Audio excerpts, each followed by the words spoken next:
Welcome to the CISO Daily Update.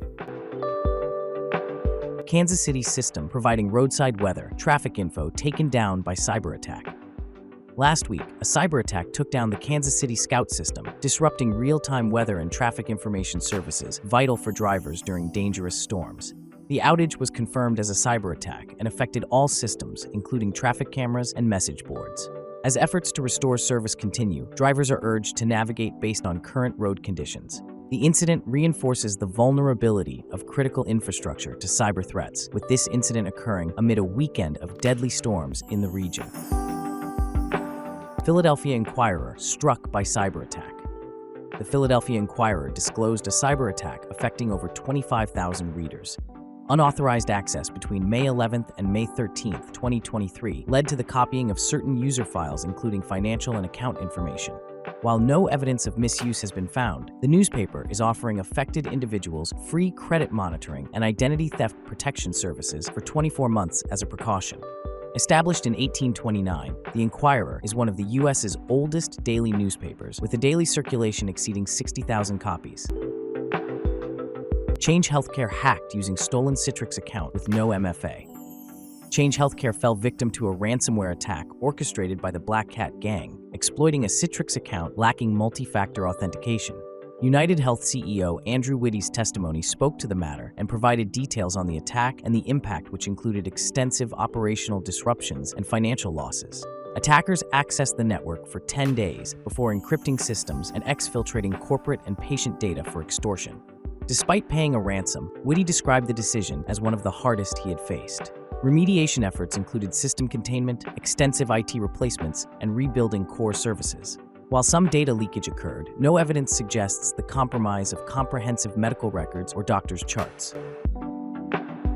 U.S. spy agencies to share intelligence on critical infrastructure in policy revamp.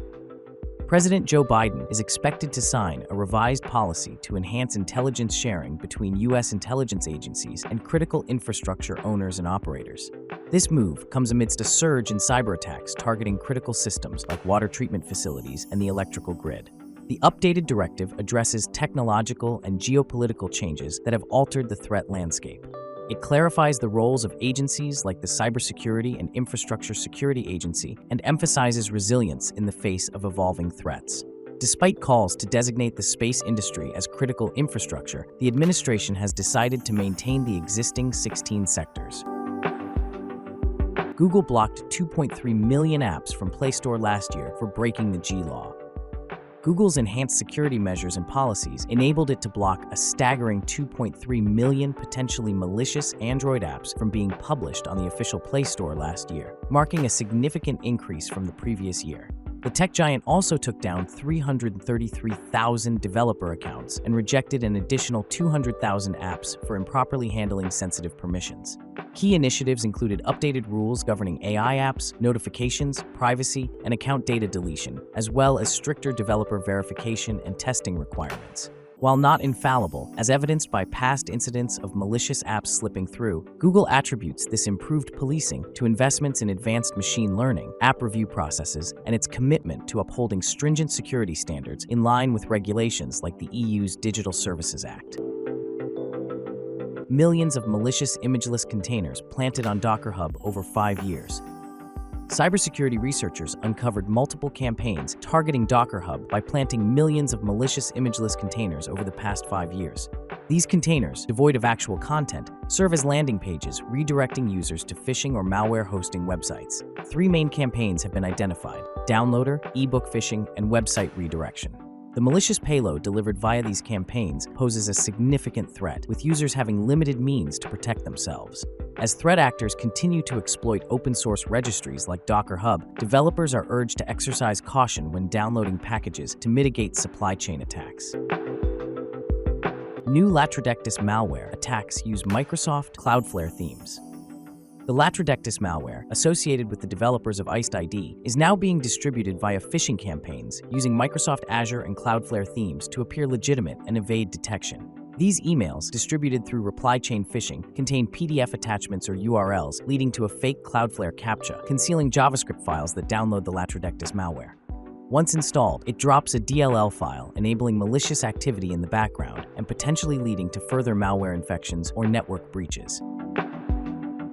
Threat actors claiming of zero-day vulnerability in Zyxel VPN device. Threat actors claim to have discovered a critical zero-day vulnerability in Zyxel VPN devices widely used across government, finance, and healthcare sectors. The alleged flaw, which allows unauthorized access to private networks, was made public by the cybersecurity monitoring group MonThreat, but has yet to be officially confirmed by Zyxel. With no available patch and the potential for exploitation, organizations utilizing these VPN devices face risks of compromise before a fix is released. Linux kernel vulnerability let hackers access unauthorized data. A critical vulnerability in the Linux kernel's NetFilter subsystem, CVE 2024-26925, has been addressed to enhance system security globally. Found in the NFTables component used for packet filtering, the flaw resulted from improper mutex release within the garbage collection sequence, potentially leading to race conditions. Greg Crowe-Hartman, a key kernel maintainer, rectified the issue by adjusting the mutex release sequence. Users are strongly advised to update to the latest stable kernel version to mitigate risk.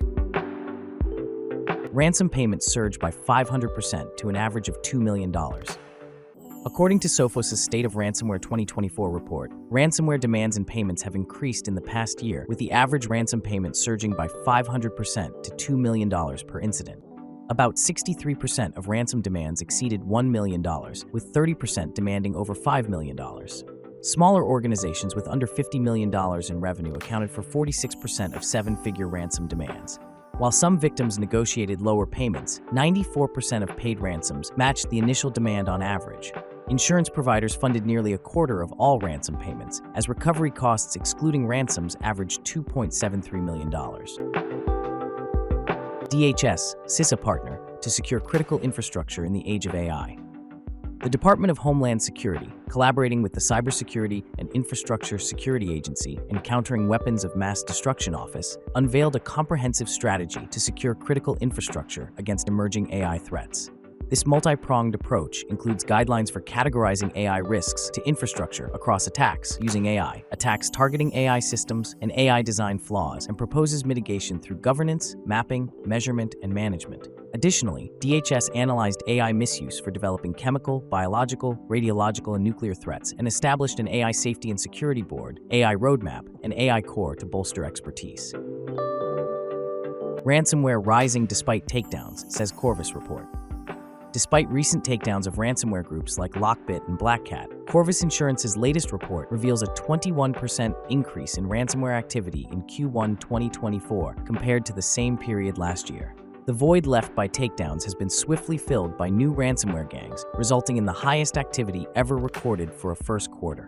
Affiliates of dismantled groups have transitioned to other ransomware operations, with upticks in activity by groups like Black Basta and Akira. Information technology and services remain the most targeted industries. Thanks for listening. Remember to subscribe to our newsletter at CISOHeadlines.com. Until next time, stay curious.